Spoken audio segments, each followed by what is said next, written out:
When I cut my hair like this. Did you cut it yourself or a barber did that? Let me tell you, I should have cut my hair myself because I was in Europe. So you paid a nigga to do that? No, tell me. Exactly.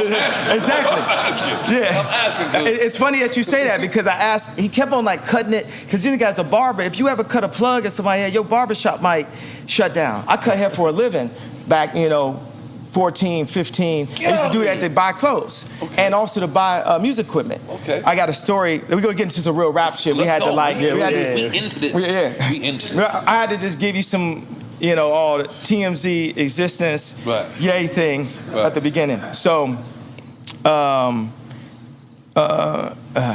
damn, what was that train of thought? We were talking about the barber. Okay, haircut. So if you cut a plug in somebody's hair, you could lose your job. You can. I remember I used to cut hair, and I had like, one day I had like 6 clients. I had the most money. I might have had like 120, I don't know. And the next day, these barbers, they was real good in town. They said, your boy was on a mission.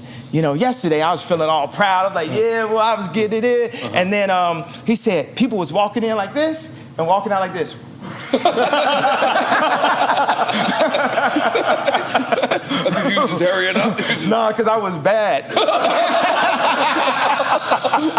I didn't know he was going there. Okay. So he cuts my hair, and I'm going through, it's taking an hour. I'm like, I'll take a little bit more here, do this here, blah, blah.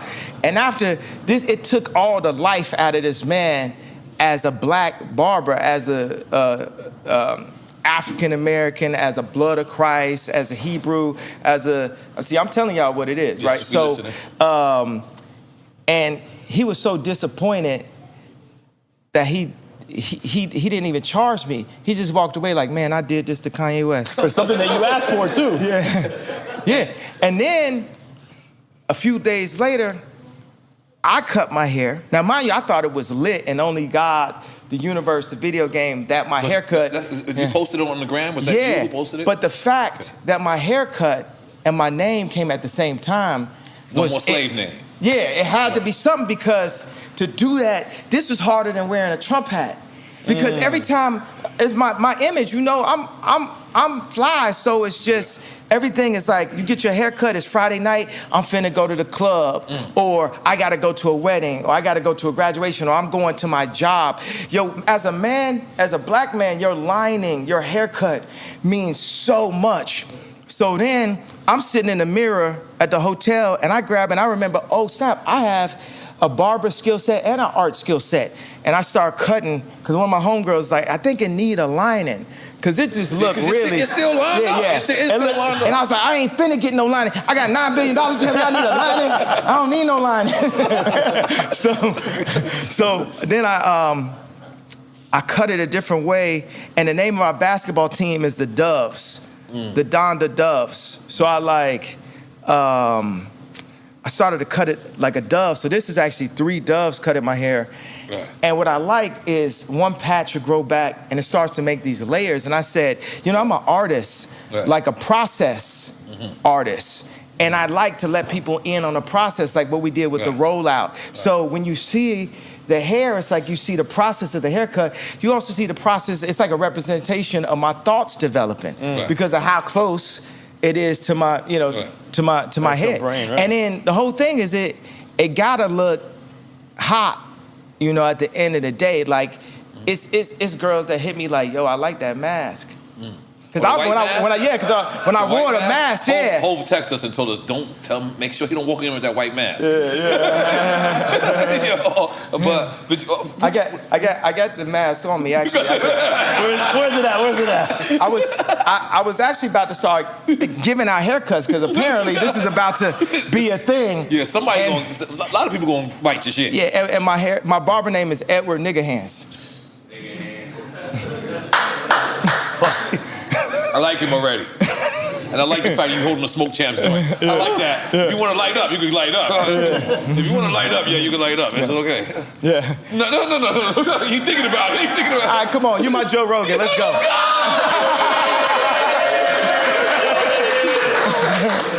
Hey man, I'm not a real smoker. Y'all ain't gonna embarrass me. You gotta light it. Like, I got the gloves. I'm gonna be like, yeah, somebody light it for me, please. So let me ask you this is kind of a serious question, right? Yeah. Because I remember when Nas named his company Ill Will, right? Yeah. And I believe that he had to change the name of his company because it's easy to say like fuck Ill Will, but Ill Will is an actual person. Ill Will was his actual best friend.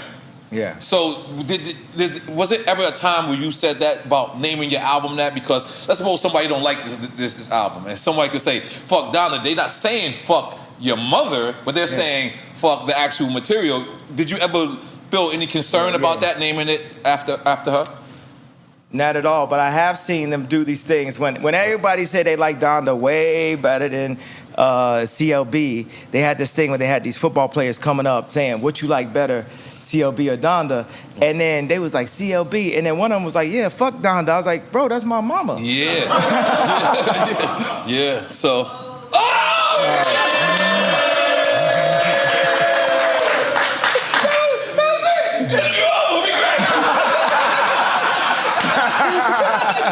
no, but so you did feel that a certain way, like it was a football player saying fuck. Yeah, but he was saying fuck the album. Okay, so moving on. Who was it that you said you wanted to work with, the baby, and you couldn't work with him? Oh yeah. It's like people in my camp was trying to protect me from working with the baby. It's so funny. I had the baby or little baby? I forgot which one was it. Well, you know, it was really hard for me to get in contact with both of them in all actuality. I had to tweet to But really... you had a red hat on at the time, though? No, this is after I had a red hat, but I still got a red hat on today. I'll let y'all know that. I might not got it on, but I'll let y'all know where I stand. Confirmed? But that was one of the thing with your first listening session was in the Mercedes Dome in Atlanta, and that was one of the standout things. One, getting to hear you and Jay back together, getting to hear Jay say that this might be the return of the throne, but he did say, I told him put that red hat all alone. Yeah, that was funny, bro. I literally got on some like Michael from Goodfellas, like going crazy, like it ain't like that. You can't tell me what hat to wear. I done had gangsters try to take my hat when I was little and blah blah. Right. It was like, and then, but I did get him though, because I heard that he was watching on the third listener session. Okay. So we start off with Jail, his song, and then it's like... He's not on it. Then it's the baby. Yeah, it's the baby. He's not on there. Yeah. We watched that too. Yeah, and he had to be like...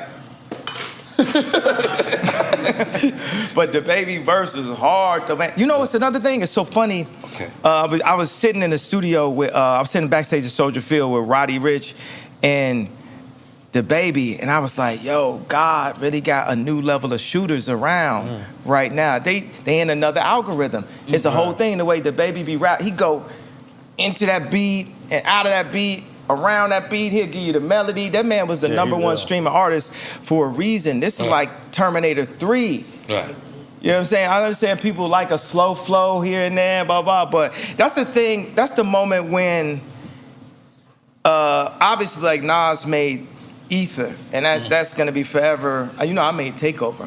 You know. No, I never knew that. Yeah, I made Takeover. No, I never knew that.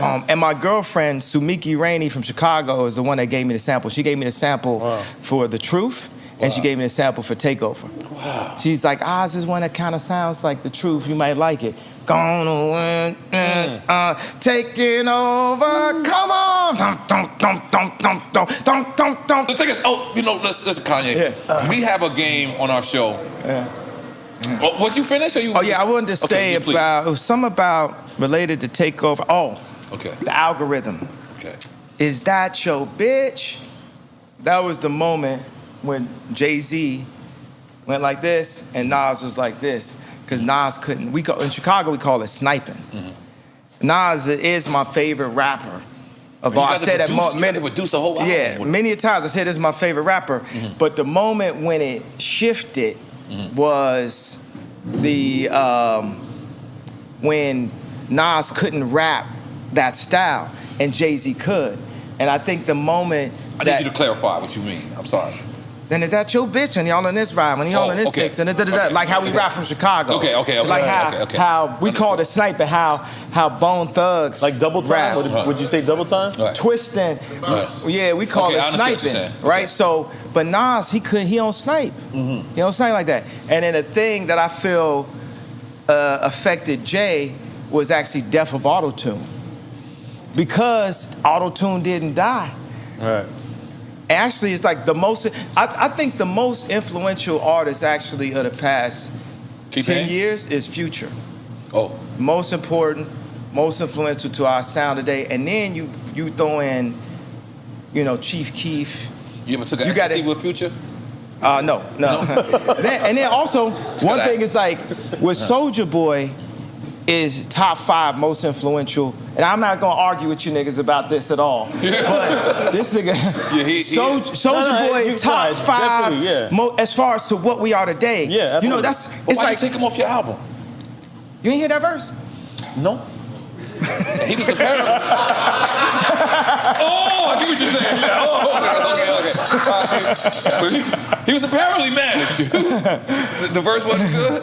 No, but I tell you what though. I'm so sorry. Yeah. Go ahead and smash that fucking subscribe button. You feel me? Show some love. Don't be a bitch ass nigga.